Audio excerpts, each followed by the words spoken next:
अब हामीले यो मध्य प्रदेश लोक सेवा आयोगको वनरक्षकको पाठ्यक्रमलाई हेर्दै गर्दाखेरि हैन यो चाहिँ वन सेवा हैन विशेष गरी चाहिँ प्रदेश वन सेवाको वनरक्षक चाहिँ जनरल फरेस्ट्री समूहको पद हो हैन कहिलेकाहीँ कुन समूहको पद हो भनेर पनि हामीलाई प्रश्न आइरहेको हुन्छ यस्ता कुराहरू हामीले सामान्य कुराहरू पनि जान्नुपर्ने हुन्छ यो चाहिँ सहायक तेस्रो तहको पद हो है सहायक तहको पद हो त्यसमा पनि तेस्रो तहको पद हो हैन वनरक्षक यसको लागि के हुन्छ त भन्दाखेरि खुल्ला प्रतियोगिताबाट नै पदपूर्ति गर्ने चाहिँ प्रक्रिया चाहिँ लोक सेवा आयोगले विज्ञापन गरेर चाहिँ गरेको हुन्छ यसमा परीक्षाका चरणहरू तीनवटा चरणहरू हुने गर्छन् है तीनवटा चरणहरू हुने गर्छन् हामीले तीनवटै चरण पार गर्यौं भने बल्ल हामी चाहिँ सिफारिस हुन सक्छौं हैन तीनवटै चरणमा हामीले चाहिँ उत्कृष्ट प्रदर्शन गर्न सक्यौं भने मात्रै हामी चाहिँ के त भन्दाखेरि सरकारी कर्मचारी निजामती कर्मचारीको रूपमा योग्य हुन सक्छौं है यो प्रथम चरणमा के हुन्छ त भन्दाखेरि साथीहरू शारीरिक तन्दुरुस्ती परीक्षा हुन्छ भनेको सुरुमा हाम्रो के हुँदो रहेछ शारीरिक तन्दुरुस्ती परीक्षा हुँदो रहेछ यो हिसाबले हामीले चाहिँ तयारी गर्न हामीले चाहिँ जति पनि भ्याउँछौं के किनभने सुरुमा त हाम्रो चाहिँ शारीरिक तन्दुरुस्ती परीक्षा हुनेछ है यो चाहिँ 50 पूर्णाङ्कको हुनेछ भनेको धेरै अंक केमा पनि रहेछ शारीरिक तन्दुरुस्तीमा पनि रहेछ अर्को द्वितीय चरण भनेको के छ लिखित परीक्षा है लिखित परीक्षा कतिको हुँदो रहेछ 30 पूर्णाङ्क हुँदैछ 60 वटा प्रश्न हुन्छन् एउटा प्रश्न चाहिँ आधा पूर्णाङ्कको भनेको चाहिँ 0.5 को हुन्छ दुईटा प्रश्न बराबर 1 अंक हुन्छ यसरी 60 वटा प्रश्न बराबर 30 अंकको चाहिँ परीक्षा हुन्छ र यसमा चाहिँ कम्तीमा पनि हामीले चाहिँ 12 अंक चाहिँ प्राप्त गर्यौं भने मात्रै हामी के हुन सक्छौं त भन्दाखेरि हामी चाहिँ उत्तीर्ण हुन सक्ने अवस्था रहन्छ है अनि अन्तिम चरण अथवा चाहिँ तृतीय चरण भनेको के हो अन्तर्वार्ता हो है हामी चाहिँ सबै चरण पार गर्यौं र पनि हामी चाहिँ अन्तर्वार्ता हाम्रो चाहिँ के त भन्दाखेरि एउटा चाहिँ एस्पेक्ट अनुसार हुन सकेन हैन हामीले अन्तर्वार्तामा आफ्नो चाहिँ उत्साहजनक प्रस्तुति दिन सकेनौं भने कहिलेकाहीँ के हुन्छ त भन्दाखेरि हाम्रो मूल्याङ्कनकर्ताले हाम्रो मूल्याङ्कन के गर्न सक्छ हामीलाई चाहिँ रिजेक्ट गर्न सक्छ है त्यो भएको हुनाले अन्तर्वार्तामा पनि महत्त्वपूर्ण छ 20 पूर्णाङ्कको है अन्तर्वार्तामा के हुन्छ त भन्दाखेरि हैन यसमा पनि के हुन्छ त भन्दाखेरि अधिकतम र न्यूनतमको सीमा तोकिएको हुन्छ हैन न्यूनतम भन्दा कम दिन मिल्दैन अधिकतम भन्दा बढी दिन मिल्दैन यद्यपि त्यो अंकको बीचमा रहेर पनि के हुन्छ त भन्दाखेरि राम्रो प्रदर्शन गर्ने अथवा चाहिँ राम्रो चाहिँ त्यहाँ चाहिँ प्रस्तुति गर्नेले धेरै अंक पाउनुहुन्छ हैन एकदम कमजोर प्रस्तुत गर्नेले के त कम अंक पाउनुहुन्छ त्यसले पनि के गर्छ त भन्दाखेरि फरक पार्छ त्यसैले हामीले कोर्स अफ कन्टेन्ट सबै जान्नुपर्छ हैन र शारीरिक तन्दुरुस्तीमा पनि हामी के हुनुपर्छ त भन्दा अब्बल हुनुपर्छ यदि हामीले शारीरिक तन्दुरुस्तीमा के त भन्दाखेरि एक्सलेन्ट हैन 50 पूर्णाङ्क हामीले चाहिँ कभरेज गर्न सक्यौं हैन त्यति चाहिँ हामीले प्राप्त गर्न सक्यौं भने के हुन्छ त भन्दाखेरि हामी लिखितमा त्यही अनुसार र अन्तर्वार्तामा त्यही अनुसार अगाडि बढ्दाखेरि हामी पक्कै पनि सिफारिस हुन सक्छौं हैन मध्य प्रदेशमा 42 वटा कोटाको लागि के भएको छ त भन्दाखेरि विज्ञापन भएको छ हैन यो कोटा भनेको धेरै हो हैन एउटा को लागि पनि हामीले चाहिँ प्रतिस्पर्धा गर्नुपर्ने हुन्छ भने 42 वटा भनेको धेरै हो है अब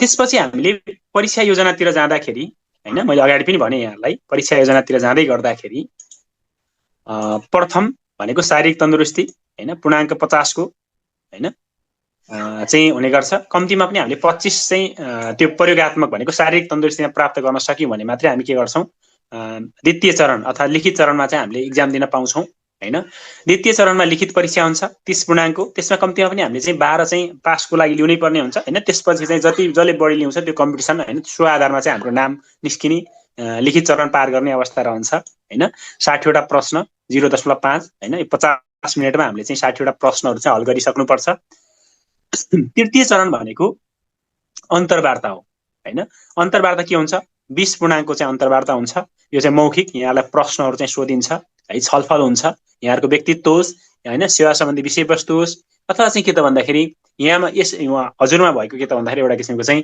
कुनै किसिमको चाहिँ एक्स्ट्रा नलेजहरु हैन यहाँको चाहिँ प्रस्तुत हुने शैली यहाँको हैन हाउभाउ हैन हरेक कुराहरु चाहिँ के त भन्दाखेरि त्यहाँ चाहिँ मूल्याङ्कन गरिन्छ है मौखिक सोधपुछ हुन्छ त्यसको लागि पनि 20 पूर्णाङ्क छुट्याएको हुन्छ यसरी चाहिँ कुल 100 नम्बरको अथवा 100 पूर्णाङ्कको चाहिँ परीक्षा हुन्छ र 100 पूर्णाङ्कको परीक्षामा सबैभन्दा बढी हैन जसले चाहिँ सबैभन्दा धेरै अंक चाहिँ प्राप्त गर्छ उसै के त्यसैले के गर्छ त भन्दाखेरि हैन ले चाहिँ वनरक्षकको चाहिँ सिफारिस प्राप्त गर्छ अथवा नियुक्ति प्राप्त गर्न सक्नको लागि चाहिँ योग्य हुन्छ भनेर चाहिँ हामीले चाहिँ बुझ्नुपर्ने हुन्छ है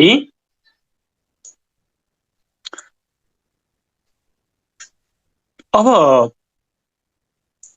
यहाँ केही चाहिँ अलिकति थप शारीरिक तन्दुरुस्ती सम्बन्धी केही अन्य विषयवस्तुहरू पनि छन् जो हामीले जानकार हुनुपर्छ हैन। कतिपय साथीहरूले फेरि यो विषयमा जानकारी नहुँदा कहिलेकाहीँ धोका पाउने अवस्था पनि हुन्छ है। त्यसैले यी विषयमा पनि हामी के हुनुपर्छ त भन्दाखेरि जानकार हुनुपर्छ है। जस्तो शारीरिक तन्दुरुस्तीकै कुरा गर्दाखेरि यो प्रथम चरणको परीक्षा योजनामा चाहिँ हामीले चाहिँ शारीरिक तन्दुरुस्तीको लागि चाहिँ हामी तयार हुनुपर्छ। एक नम्बरमा के हुन्छ, शारीरिक परीक्षण हुन्छ है। यो शारीरिक परीक्षणमा उचाइ चाहिँ के हुनुपर्छ त भन्दाखेरि हैन, पुरुषको हकमा चाहिँ 5 फिट 2 इन्च कम्तीमा पनि हुनु पर्यो, त्यो भन्दा चाहिँ बढी हुनु पर्यो। यदि यो उचाइ भन्दा होचो हुनुहुन्छ भने हैन, यो उचाइ भन्दा होचो हुनुहुन्छ भने के हुनु पर्यो, यसको लागि अयोग्य हुनुभयो, तपाईँ सुरुमै चाहिँ के हो त भन्दा रिजेक्ट हुन्छ। छाती चाहिँ के त भन्दाखेरि 31-33 हैन, नफुलाउँदा 31 फुलाउँदा 33 भनेको हो यो भनेको हैन। यो भन्दा चाहिँ के त भन्दाखेरि हैन बढी हुनु पर्यो, कम छ त्यस्तो छ भने के हुन्छ त भन्दाखेरि तपाईँ चाहिँ रिजेक्ट हुनुहुन्छ। वजन चाहिँ कम्तीमा पनि 50 केजी हुनुपर्छ पुरुषको लागि हैन। अनि आँखा चाहिँ के त भन्दाखेरि +2 देखि -2 भन्दा कमजोर नभएको हैन, +2 भन्दा पनि बढी नभएको, -2 भन्दा पनि कम नभएको, यस्तो चाहिँ के हो त भन्दाखेरि एक्सेप्ट हुन्छ। र कलर भिजन टेस्ट जो चाहिँ रङ पहिचान सम्बन्धी दोष नभएको हैन, कलर चाहिँ रातो पहेँलो नीलो यिनी चाहिँ छुट्याउन सक्ने चाहिँ हुनुपर्छ हैन। यदि चाहिँ त्यो छुट्याउन सक्नु भएन भने त्यो पनि के हो त भन्दाखेरि तपाईँ रिजेक्ट हुन सक्ने अवस्था हुन्छ। यो पुरुषको हकमा। महिलाको हकमा कम्तीमा पनि के हुनुपर्छ, 5 फिट चाहिँ उचाइ हुनुपर्छ। यो भन्दा अग्लो हुनुहुन्छ भने हैन यु आर एक्सेप्टेबल। यदि चाहिँ हुनुहुन्न भने तपाईँ चाहिँ रिजेक्ट हुनुहुन्छ है। महिलाको हकमा चाहिँ छातीको नाप चाहिँ ल्याइदैन है, छातीको चाहिँ नाप ल्याइदैन। महिलाको हकमा चाहिँ कम्तीमा पनि तपाईँ चाहिँ 42 केजी हुनुहुन्छ भने त्यसको लागि चाहिँ अप्लाई गर्न सक्नुहुन्छ है। त्योभन्दा कम छ भने के फेरि तपाईँलाई चाहिँ रिजेक्ट हुने अवस्था रहन्छ है। आँखा परीक्षण त त्यही हैन, महिला पुरुष सेम नै हो, र चाहिँ रङ पहिचान सम्बन्धी दोष नभएको हुनु पर्यो। यो चाहिँ महिला पुरुषमा सेम नै हो है। अब अर्को विषयवस्तु के छ त भन्दाखेरि यो तन्दुरुस्ती परीक्षाको कुरा गर्दाखेरि हैन, हामीले यी विषयवस्तुहरूलाई आज पहिलो दिन भएको हुनाले हामीले चाहिँ अलि विशेष तरिकाले यहाँ चाहिँ छलफल गर्छौं। जस्तो 200 मिटर दौड चाहिँ यहाँहरूले चाहिँ गर्नुपर्ने हुन्छ। यो चाहिँ 20 पूर्णाङ्क हुन्छ। हेर्नु त कति धेरै अङ्क हुँदो रहेछ। तोकिएको समयमा यहाँले चाहिँ 200 मिटर दौड पुरा गर्नुभयो भने 20 अङ्क प्राप्त गर्नुहुन्छ क्या, एकदम हैन। 3000 मिटर दौड पनि 20 अङ्क प्राप्त गर्नुहुन्छ। रुख चढ्नेको लागि 5 अङ्क प्राप्त गर्नुहुन्छ र पौडीको लागि 5 अङ्क प्राप्त गर्नुहुन्छ। यसरी 4 वटा चाहिँ के छन् त भन्दाखेरि यहाँ चाहिँ 4 वटा चाहिँ विषयहरू चाहिँ सञ्चालन हुन्छन् शारीरिक तन्दुरुस्तीको लागि हैन। के भनेको छ भन्दाखेरि जस्तो तपाईँ 200 मिटर दौडमा फालिनु भयो भने त्योभन्दा अगाडि जान पाउनुहुन्न हैन। भनेको छोटो दौडमा, लङ दौडमा फालिनु भयो भने त्योभन्दा अगाडि जान पाइएन। रुख चढ्नेमा फाल्यो भने पौडी गर्न पाइएन, पौडीमा फाल्यो भने अगाडि लिखित चरण दिन पाइएन। यद्यपि यी सबै 4 वटै चरण पार गर्नुभयो भने बल्ल के त भन्दाखेरि तपाईँ लिखितमा प्रवेश गर्नुभयो, लिखित दिन पाउनुहुने है।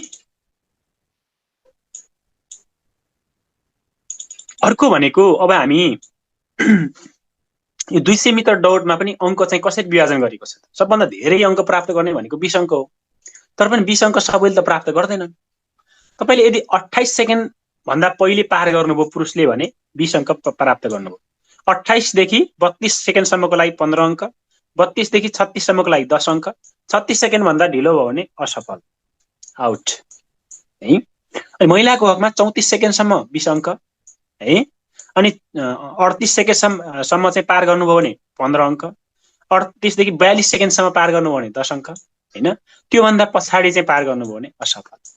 र तपाईले चाहिँ के त भन्दाखेरि सिफारिस हुनको लागि यहाँ माथिको सुरुको चाहिँ के त भन्दाखेरि लाई चाहिँ ध्यान दिनु होला। भनेको यो 34 सेकेन्ड महिलाले र पुरुषले 28 सेकेन्ड भित्र पार गर्ने हर एकदम धेरै चाहिँ कोसिस गर्नुपर्ने हुन्छ भन्ने चाहिँ ध्यान दिनु है 200 मिटर दौडको हकमा।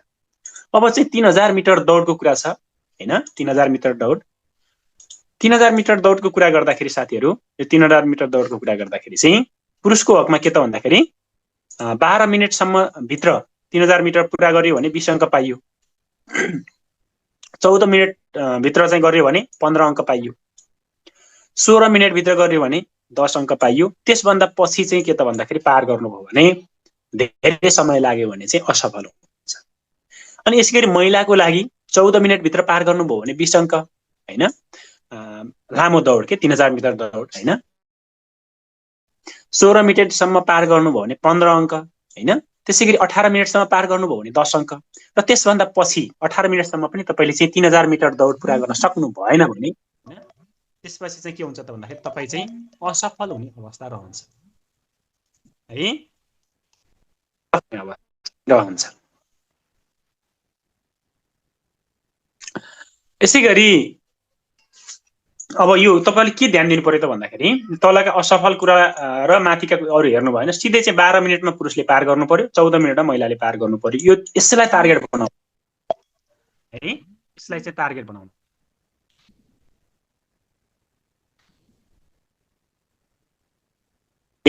भनेको यसलाई चाहिँ तपाईहरुले चाहिँ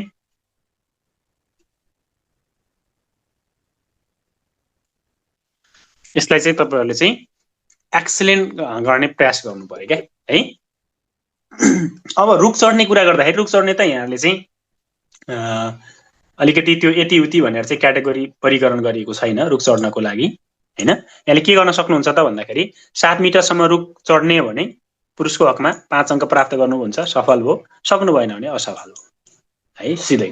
महिलाको हकमा 5 मिटरसम्म रुख चढ्न सक्नुहुन्छ भने 5 अङ्क पाउनुहुन्छ, सफल भयो। यदि चाहिँ सक्नु भएन भने असफल भयो, सकिहाल्यो है। रुख चढ्नलाई पनि तपाईले प्र्याक्टिस गर्नुपर्ने हुन्छ। अब अर्को के छ त भन्दाखेरि पौडीको कुरा छ। पौड्न पनि सक्नुपर्ने हुन्छ। कतिपय गस्तीको क्रममा के हुन सक्छ त भन्दाखेरि वन कर्मचारीहरूले हैन कतै चाहिँ पौडिने अथवा चाहिँ नदी पार गर्नुपर्ने अवस्था पनि हुन्छ हैन। त्यो भएको हुनाले यो पाठ्यक्रममा जे छ त्यो विषयवस्तु तपाईलाई लागू हुन्छ के पछाडि। त्यो भएको हुनाले पनि तपाईले जान्नुपर्छ भनेको। यदि चाहिँ पुरुषले चाहिँ के त भन्दाखेरि 4.5 मिटर 4.5 मिटर दूरी यदि पौडेर चाहिँ पार गर्न सक्नु भने 5 अङ्क प्राप्त गर्नुभयो, सक्नु भएन भने असफल हुनुभयो। महिलाले 3.5 मिटर 3.5 मिटर चाहिँ पौडेर पार गर्न सक्नुभयो हैन भने 5 अङ्क प्राप्त गर्नुभयो, सक्नु भएन भने असफल हुनुभयो। त्यसैले पौड्न पनि सिप चाहिँदो रहेछ है, ट्राई गर्नु पर्यो। कतिपय साथीहरूले चाहिँ अब हैन स्विमिङ पुलमा गर्नु होला, कतिपय नदीमा गर्नु होला, तर प्लिज तपाईहरुले चाहिँ आफू डुब्ने गरी आफूलाई रिस्क हुने गरी चाहिँ ट्राई नगर्नु होला है। अलि सामान्य ठाउँहरुमा चाहिँ ट्राई गर्नु होला। फेरि चाहिँ कहिलेकाहीँ सिक्ने क्रममा पनि दुर्घटना निम्तिन सक्छ, त्यसलाई पनि ध्यान दिनु होला है। यो हामीले चाहिँ यो त भयो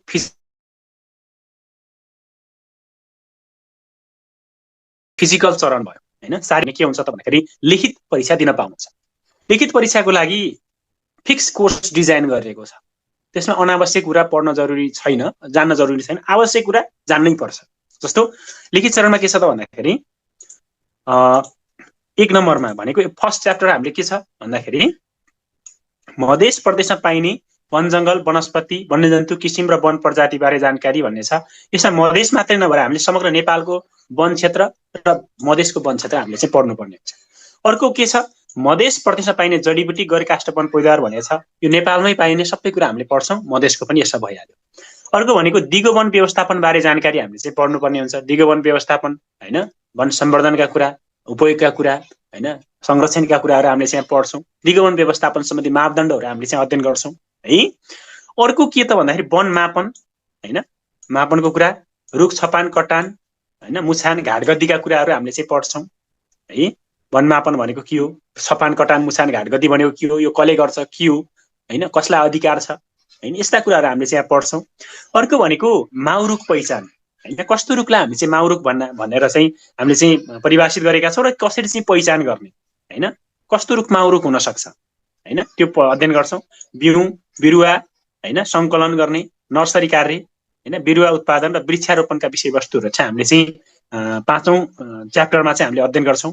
6औं च्याप्टरमा चाहिँ हामीले चाहिँ के त भन्दाखेरि जैविक विविधता संरक्षण सम्बन्धी प्रमुख चुनौतीहरु के छन् त, जैविक विविधता संरक्षणको लागि चाहिँ देखेका चुनौतीहरु चाहिँ के भइरहेको छन्, ती कुराहरु चाहिँ अध्ययन गर्छौं। र त्यो जैविक विविधता र पारिस्थितिक प्रणालीको बारेमा चाहिँ हामीले चाहिँ यो च्याप्टरमा चाहिँ हामीले अध्ययन गर्नुपर्छ है। अर्को भनेको 7औं च्याप्टर छ दुर्लभ तथा प्रतिबन्धित हैन, दुर्लभ प्रतिबन्धित चाहिँ वन्यजन्तु वनस्पतिहरु, विशेष गरी साइटिसको अनुसूचीमा उल्लेखितलाई हामीले चाहिँ बढी फोकस गरेर चाहिँ हामीले यहाँ पढ्ने गर्छौं है। यसरी हामीले के गर्छौं त भन्दाखेरि यो 7 वटा भए, हामीले चाहिँ 22 वटा चाहिँ अध्ययन गर्नुपर्ने छ हैन। 22 वटा चाहिँ हामीले अध्ययन गर्नुपर्ने छ। 22 वटामा हामीले फेरि के त भन्दा ओहो कति धेरै रहेछ भन्ने चाहिँ यहाँलाई लाग्नु भएन, किनभने यसमा हामीले चाहिँ केही कुरा त हामीले सामान्य थोरै चाहिँ हामीले जाने पुग्ने छ के हैन, धेरै चाहिँ भास्ट छैन फेरि हैन। अर्को भनेको 8औं च्याप्टरमा हामीले के पढ्छौं त भन्दाखेरि जलवायु परिवर्तनको प्रभाव, न्यूनीकरण तथा अनुकूलन चाहिँ हामीले अध्ययन गर्छौं हैन। 9औं च्याप्टर हैन मा हामीले चाहिँ मानव वन्यजन्तु बीचको चाहिँ द्वन्द्व न्यूनीकरणका कुराहरू पढ्ने गर्छौं र यसमा हामीले चाहिँ राहत सम्बन्धी विषयवस्तु पनि हामीले यहाँ पढ्छौं। 10औं च्याप्टरमा हामीले के पढ्छौं? वन पैदारको ओसार पसार हैन, टाँचा, सिल हैन, दरपिट, छोटपुर्जी यो भनेको के हो, यो कसले गर्न पाउँछ, यस्ता कुराहरू चाहिँ हामीले यहाँ पढ्छौं। 11औं नम्बरमा हामीले के पढ्छौं? मधेस प्रदेशमा पर्यापर्यटन भनेको प्रकृतिमा आधारित पर्यटकीय क्रियाकलापहरू हैन, त्यसको विकास र सम्भावनाका चुनौतीहरू के छन् त हैन। एक त मधेस प्रदेशमा वन क्षेत्र नै कम छ हैन, पर्यावरणमा अलिकति चाहिँ के त भन्दाखेरि मधेस प्रदेशको अवस्था अलिकति कमजोर छ हैन। त्यो अवस्थामा के त भन्दा त्यहाँका चाहिँ सम्भावना र चुनौतीहरू के हुन सक्छन् त्यो चाहिँ हामीले अध्ययन गर्छौं। अर्को भनेको चुरे संरक्षण तथा व्यवस्थापनमा देखेका समस्या र चुनौतीहरू के छन् त, ती कुराहरू चाहिँ हामीले पढ्छौं। चुरे क्षेत्र भनेको स्पेशली तराई क्षेत्र भन्दा मास्तिरको तराईको सिरान हैन, पहाडी क्षेत्रको सबभन्दा दक्षिणतिरको भाग है, त्यो पनि हामीले चाहिँ के गर्छौं त भन्दाखेरि हामीले अध्ययन गर्छौं। अर्को भनेको यो चाहिँ विशेष गरी राष्ट्रिय वन र त्यसभित्र पनि सरकारद्वारा व्यवस्थित वन हैन, सामुदायिक वन, कबुलेती वन, साझेदारी वन, धार्मिक वन, वन संरक्षण क्षेत्र हैन, कृषि वन र निजी वन विकास तथा व्यवस्थापन सम्बन्धी जानकारीहरू चाहिँ हामीले पढ्ने गर्छौं। 14 नम्बरमा हामीले वन संरक्षणमा देखेका मुख्य समस्या र चुनौतीहरू धेरै छन्, त्यसमध्ये पनि हामीले चाहिँ केलाई फोकस गर्छौं त भन्दाखेरि वन डढेलो हैन, चोरी शिकार, वन अतिक्रमण हैन, चरीचरण जस्ता विषयलाई हामीले के गर्छौं त भन्दाखेरि मुख्य चाहिँ प्राथमिकतामा राखेर हामीले चाहिँ यी विषयवस्तुहरू चाहिँ अध्ययन गर्छौं। 15 नम्बरमा के गर्छौं? वन जंगल संरक्षण तथा वन अपराध नियन्त्रण र वन क्षेत्रमा गस्ती गर्दाखेरि के कुरामा ध्यान दिनुपर्छ भन्ने कुराहरू चाहिँ हामीले पढ्छौं हैन। गस्ती भनेको के हो, यसलाई कसरी चाहिँ गर्ने, के गर्ने भन्ने कुराहरू चाहिँ हामीले चाहिँ गस्तीको व्यवस्थापनका कुराहरू पनि हामीले चाहिँ यो 15 नम्बरको चाहिँ के त भन्दाखेरि च्याप्टरमा चाहिँ हामीले अध्ययन गर्ने गर्छौं। यसैगरी 16औं नम्बरमा हामीले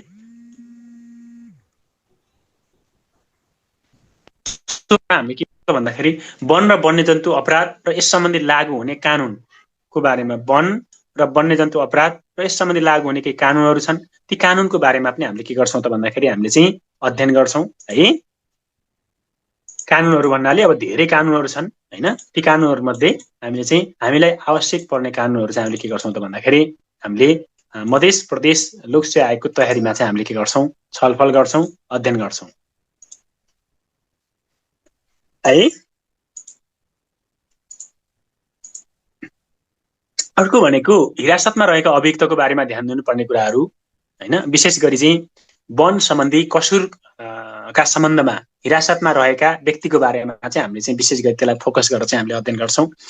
र 18औं नम्बरमा हैन वन विकाससँग सम्बन्धित हैन प्रचार प्रसारका तरिकाहरू, कुन तरिकाले प्रचार प्रसार गर्न सक्छौं, के सामग्रीहरू चाहिँ हामीले प्रयोग गर्न सक्छौं र तिनको चाहिँ के त भन्दाखेरि उपयोगिता चाहिँ के छ हैन, ती कुराहरू चाहिँ हामीले के गर्छौं त भन्दाखेरि हैन यो चाहिँ 18औं नम्बरमा हामीले अध्ययन गर्छौं भने 19 नम्बरमा प्रादेशिक वन तथा वातावरण मन्त्रालय र अन्तर्गत निकायको संगठनिक संरचना, कार्यजिम्मेवारी र कार्य प्रक्रिया बारेमा चाहिँ हामीले चाहिँ अध्ययन गर्छौं। 20औं नम्बरमा हामीले के गर्छौं? संघीय तथा प्रादेशिक वन ऐन, नियमावली, निर्देशिका, कार्यविधि र मापदण्डको बारेमा चाहिँ हामीले चाहिँ अध्ययन गर्छौं है। केही ऐन, नियमावली, निर्देशिकाहरू संशोधन पनि भएको छन् र त्यसमा हामीले फेरि हामीलाई चाहिने कुरा पढ्छौं हैन, भनेको वन रक्षकलाई के कुरा चाहिँ बढी चाहिँ आवश्यक छ भन्ने कुरा चाहिँ हामीले पढ्छौं है। अर्को भनेको हामीले चाहिँ राष्ट्रिय निकुञ्ज तथा वन्यजन्तु संरक्षण ऐन हैन, जुन मैले आज चाहिँ त्यसलाई चाहिँ रिभ्यू गर्न खोजिरहेको छु तपाईहरुमाझ। राष्ट्रिय निकुञ्ज तथा वन्यजन्तु संरक्षण ऐन 2029 र नियमावली 2030 को बारेमा हामीले चाहिँ छलफल गर्छौं र हामीलाई चाहिँ हुन त यो ऐन नियमावली भनेको धेरै ठूलो छ, तर वन रक्षकलाई के चाहिन्छ भन्ने कुरा हामीले अध्ययन गर्छौं के। अनावश्यक धेरै कुरा थुपारेर त भएन नि त हैन, के चाहिन्छ भन्ने कुरा हामीले अध्ययन गर्छौं। त्यसैगरी अर्को भनेको प्रदेश निजामती सेवा ऐन 2077 र प्रदेश निजामती सेवा नियमावली 2079 हैन, प्रदेश लोकसेवा ऐन 2076, प्रदेश लोकसेवा नियमावली 2078 यसका चाहिँ मुख्य व्यवस्था बारे चाहिँ हामीले चाहिँ अध्ययन गर्छौं र यसबाट पनि हामीलाई चाहिँ के प्रश्नहरू आउने गर्छन्। यसरी सरसर्ती हेर्दा चाहिँ एउटा च्याप्टरबाट 3वटा जतिको दरले चाहिँ प्रश्न आउने सम्भावना देखिन्छ, तथापि कुनै च्याप्टरबाट एउटा दुईटा प्रश्नहरू आउँछन् र कुनै च्याप्टरबाट 4-5 वटा पनि प्रश्नहरू आउँछन् भन्ने कुरा हामीले चाहिँ बुझ्नुपर्छ है। ओके, यो त भयो लिखित चरण है। हामीले यो लिखित चरण पार गर्यौं भने बल्ल हामी कहाँ प्रवेश गर्छौं त भन्दाखेरि बल्ल हामी अन्तर्वार्ताको लागि चाहिँ हामी अगाडि बढ्छौं है। अन्तर्वार्ताको लागि चाहिँ हामीले अगाडि बढ्छौं। यहाँ अब केही चाहिँ नमुना प्रश्नहरू पनि राखिएको छ है। यहाँ नमुना प्रश्न पनि अब यहाँबाट कहिलेकाहीँ यस्तो भइदिन्छ। तपाईँहरूलाई म एउटा कुरा के चाहिँ जानकारी गराउँ भने लोकसेवा आयोगले प्रश्नहरू ल्याउँदाखेरि बनाउँदाखेरि यो चाहिँ पाठ्यक्रमलाई आधारित बनाएर यहीँबाट नि प्रश्न तानिदिन्छ क्या। त्यो भएको यी प्रश्नहरूमा पनि जस्तो छलफल गरौँ है। क्वेसन नम्बर 1 मा छ नेपाल राज्यभर कतिवटा डिभिजन वन कार्यालयहरू रहेका छन् भनेर भनेको छ हैन। नेपाल राज्यभरको कुरा गर्दाखेरि नेपाल राज्यमा कतिवटा जिल्ला छन्? 77 वटा जिल्लाहरू छन् हैन। ती 77 वटा जिल्लाहरू मध्ये 70 वटा जिल्लामा के छ भन्दाखेरि एउटा डिभिजन वन कार्यालय छन् हैन। बाँकी 7 वटा जिल्लामा के छन्? दुईटा चाहिँ डिभिजन वन कार्यालय छन्। यसरी 7 दुना 14 प्लस 70 गर्दाखेरि कति हुन्छ? 84 वटा हुन्छ हैन। नेपालमा जम्मा डिभिजन वन कार्यालयको संख्या कति रहेछ त भन्दाखेरि 84 वटा चाहिँ रहेछ। अप्सन बी रहेछ। यो प्रश्न चाहिँ जताकतै सोधिराख्ने हो। मधेस प्रदेशले पाठ्यक्रममै राखेको छ यो प्रश्न हैन। ओके, क्वेसन नम्बर 2 मा छ वनरक्षकले गर्नुपर्ने मुख्य कार्यहरू के हुन् भनेको छ हैन। ए मा छ वन जंगलको नियमित गस्ती गरी चोरी निकासी नियन्त्रण गर्ने भनेको छ। बी मा सामुदायिक वनको योजना बनाउने भनेको छ। सी मा जिल्ला वन कार्यालयको रेखदेख गर्ने भनेको छ। डी मा जिल्ला वन अधिकृतको सुरक्षा गर्ने भनेको छ हैन। विशेष गरी वनरक्षक अझ गेम स्काउटको पनि काम के हो त भन्दाखेरि वनरक्षक र गेम स्काउट दुईटैको विशेष गरी वन जंगलको नियमित गस्ती गरी चोरी निकासीलाई नियन्त्रण गर्नु के हो त मुख्य जिम्मेवारी हो। त्यसैले हामीले अप्सन ए लाई चाहिँ के गर्छौं? राइट एन्सर मान्छौं है। यो पनि सोधिराख्ने प्रश्न हो र पाठ्यक्रममै राखेको छ। अर्को भनेको क्वेसन नम्बर 3 मा छ नेपालको क्षेत्रफलको हिसाबले सबभन्दा ठूलो राष्ट्रिय निकुञ्ज कुन हो भनेको छ। एब्सोल्युटली हैन, पहिले पनि अब अहिले पनि हुन त दुईटा टुक्रिएर दुईटा राष्ट्रिय निकुञ्ज बनेको छ। र पनि के त भन्दाखेरि सेफोक्सोन्डो राष्ट्रिय निकुञ्ज अझै पनि के छ त भन्दाखेरि हैन सबैभन्दा ठूलो राष्ट्रिय निकुञ्जको रूपमा चाहिँ हामीले चाहिँ बुझ्ने गर्छौं। सगरमाथा चाहिँ सबभन्दा उच्च स्थानमा रहेको हो हैन। चितवन चाहिँ के हो त सबभन्दा पहिले स्थापना भएको हो हैन। अनि बर्दिया चाहिँ तराई क्षेत्रको सबभन्दा ठूलो राष्ट्रिय निकुञ्ज हो है। यसरी हामीले के त भन्दाखेरि यी राष्ट्रिय निकुञ्जका विशेषताहरू पनि जान्नु पर्दो रहेछ भन्ने कुरा चाहिँ हामीले यहाँबाट बुझ्नु पर्यो हैन। यो चाहिँ के गरेको छ? करिकुलममै राखेको छ। कसले? मधेस प्रदेशले है। करिकुलममा राखेका प्रश्नहरू रिपिट भइरहन्छन् है। यो कुरा मैले तपाईलाई यहाँ जानकारी गराएँ। जुन चाहिँ लोकसेवा आयोगले पाठ्यक्रममै समावेश गरेको छ है, ती प्रश्नहरू के त भन्दाखेरि ती प्रश्नहरू चाहिँ रिपिट भइरहन्छन्, सोधिरहन्छ। यिनी कुरा ध्यान दिनु होला। सायद यहाँनिरबाट प्रश्नहरू चाहिँ ठ्याक्कै रिपिट हुन सक्छन्, फस्न सक्छन् के एक्जाममा है। क्वेसन नम्बर 4 मा छ सामुदायिक वनमा गर्न नहुने कार्यहरू के हुन् भनेको छ है। सामुदायिक वनमा अनुमति बिना धेरै कामहरू गर्न पाइँदैन। जसमध्ये के भनेको छ? अप्सन ए मा बिना इजाजत घर टहरा बनाउन पाइँदैन। त्यो पनि ठिक छ। बीमा के भनेको छ? जग्गा धितो राख्न पनि पाइँदैन। यो पनि ठिक छ। सी मा ढुङ्गा माटो बालुवा सङ्कलन गर्न केही पनि पाइँदैन हैन। त्यसैले option D is the correct answer. सबै कुरा के छन् त भन्दाखेरि ठिक छन् है। यसरी अप्सन डी चाहिँ करेक्ट छ। क्वेसन नम्बर 5 मा छ वन क्षेत्रमा गस्ती गर्दा ध्यान दिनुपर्ने कुराहरू के हुन् भनेको छ।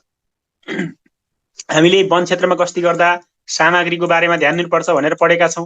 सुरक्षाको बारेमा ध्यान दिनुपर्छ भनेर पढेका छौं। यसभित्र धेरै कुराहरू छन् नि त। क्षेत्रको बारेमा ध्यान दिनुपर्छ भनेर पढेका छौं हैन। रिपोर्टिङको बारेमा ध्यान दिनुपर्छ भनेर पढेका छौं हैन। र समयको बारेमा ध्यान दिनुपर्छ भनेर पढेका छौं। यदि छैनौं भने पनि हामीले पढ्ने छौं हैन। त्यो भएको हुनाले यहाँ के भनेको छ? अप्सन ए मा गस्तीको समयमा अपराधीबाट बच्न एक आपसमा कोड भाषा प्रयोग गरी ठूलो स्वरमा बोल्दै हिँड्नुपर्छ भनेको छ। किन ठूलो स्वरमा बोल्दै हिँड्नु पर्यो? गलत। बीमा भनेको छ जाडोको मौसममा रात्रि समय गस्ती गर्दा सुरक्षाको लागि जंगलमा आगो बालेर बस्नुपर्छ भनेको छ हैन। अनि सीमा गस्ती गर्दा जुत्ता लगाउनै पर्ने हुँदैन भनेको छ। जुत्ता त लगाउनु पर्यो पनि गलत छ हैन। अनि अर्को भनेको के त भन्दाखेरि अब तल के छ? अलिकति तलतिर जाउँ। डी मा के भनेको छ? ओके, माथिका कुनै पनि होइन भनेको छ। अब एकचोटि सी लाई पनि राम्रोसँग हेरौँ है। सी लाई पनि राम्रोसँग हेरौँ। बी लाई जाडोको समयमा रात्रि समय गस्ती गर्दा सुरक्षाको लागि जंगलमा आगो बालेर बस्नुपर्छ भनेको छ हैन। आगो बालेर बस्ने अवस्था हो कि होइन हैन? आगो बालेर बस्ने अवस्था हो कि होइन भन्नु त? हामीले अहिलेसम्म पढेको विषयलाई हेर्ने हो भने होइन सर। ओके, कसले बोल्दिनु भयो? यहाँ मेसेज गर्नु होला है। ओके, यो होइन। त्यो भएको हुनाले अप्सन डी चाहिँ राइट हुन्छ के। आगो बाल्न सक्ने अवस्था रहन्छ, तर यहाँनिरको प्रश्नले चाहिँ आगो बाल्ने भनेको होइन है। हामीले यो गस्ती सम्बन्धी विषयमा मैले तपाईँलाई डिटेलली पढाउँला त्यहाँ है। अब हामीले अर्को यहाँनिर अर्को प्रश्न बाघको बच्चालाई के भनिन्छ भनेको छ हैन। बाघको बच्चालाई डमरु भनिन्छ। अनि त्यसैगरी चाहिँ सिंहको बच्चालाई डमरु भनिन्छ। त्यसैगरी चाहिँ के त भन्दाखेरि हैन चितुवाको बच्चालाई पनि के भनिन्छ त भन्दाखेरि डमरु भनिन्छ। यसरी हेर्दा डमरु चाहिँ धेरैको बच्चालाई भनिन्छ र बाघको बच्चालाई पनि भनिन्छ। अप्सन डी चाहिँ ठिक छ हैन। केटाकेटी भनेको गैडाको बच्चा हो हैन। त्यसैगरी पाडा पिडी भनेको चाहिँ यो चाहिँ के त भन्दाखेरि यो चाहिँ अर्नाको बच्चा हो। छावा भनेको हात्तीको बच्चा हो। हात्तीको पनि जन्मेदेखि 1 वर्षसम्मको उमेरको बच्चालाई हामीले चाहिँ छावा भनेर भन्ने गर्छौं है। यसरी यसको राइट एन्सर के हो त डमरु, बाघको बच्चा डमरु हैन। क्वेशन नम्बर 7 मा छ जंगल गस्ती गर्दा सामान्य घाइते जनावर भेटीमा के गर्नुपर्छ भनेको छ। अप्सन ए मा के भनेको छ प्रहरीलाई खबर गरी जिम्मा लाउनु पर्छ भनेको छ। आफू चाहिँ वन प्राविधिक भएर चाहिँ गस्ती गर्न जाने अनि प्रहरीलाई जिम्मा लगाउने, गलत। अनि बी मा छ नजिकको रेन्ज पोस्ट वा जिल्ला वन कार्यालयमा ल्याई सामान्य उपचारबाट ठिक भएमा वासस्थान सुहाउँदो जंगलमा छोड्नुपर्छ हैन। रेन्ज पोस्ट यो अहिले चाहिँ मध्य प्रदेशले चाहिँ रेन्ज पोस्ट जिल्ला वन कार्यालय राखेको रहेछ। खास यहाँ चाहिँ सब डिभिजन तथा डिभिजन वन कार्यालय हुनुपर्ने हो है। प्रश्नमा चाहिँ त्यस्तो आउँछ है, त्यो चाहिँ सम्झिनु, ध्यान दिनु होला। अब चिडियाखानामा किन पुर्याउनु पर्यो, अप्सन बी चाहिँ राइट छ है यसको चाहिँ